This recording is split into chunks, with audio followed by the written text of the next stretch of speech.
Ito mga idol, kasama na Ma'am Diwata at saka si Idol Sander Porsutin.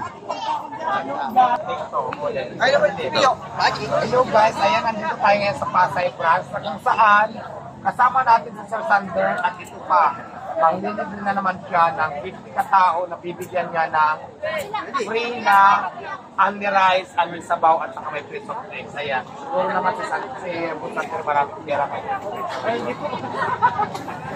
Kaya ayan, ilang katao rin din mo yun. Hindi po, ando na po, okay na po, nakabilang sila. So ayan guys ang dami na naman pupunta dito para manglibre. Hindi sa akin na para doon sa mga taong pipila at gusto matikman yung Diwata ang Paris. Kaya naman, maraming salamat sa iyo.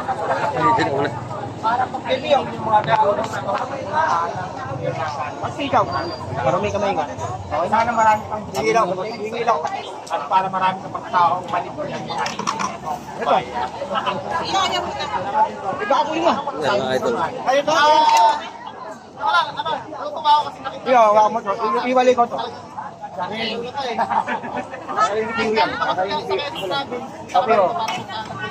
Mahal mo. Alam mo dati, madalas ko gusto mo panood sa social media, lagi itong nag-iinom.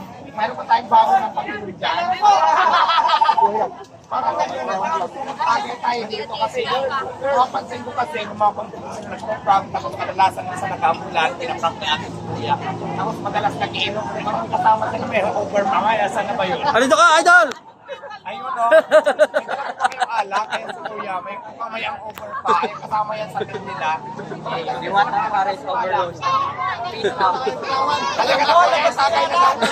Parang makasali ako. Kasi ka doon na. Alam mo ko ng baso. Dahil sabi ni Idol Diwata daw, may Uber pa daw ako. Ayan.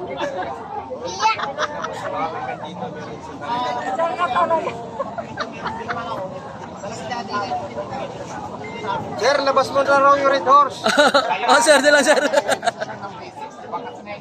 Asan pa po? Saan narin Diyos mo? So, tikman namin mo ito yung Diwata Paris Overload. Napakasarap. Lalaki ng mga chicken mga idol. Oh. Yan, matikman na namin. Yan. Si Asad Pak. Okay na tayo. Ilan na sir? Ilan na? Sir, ito na lang po.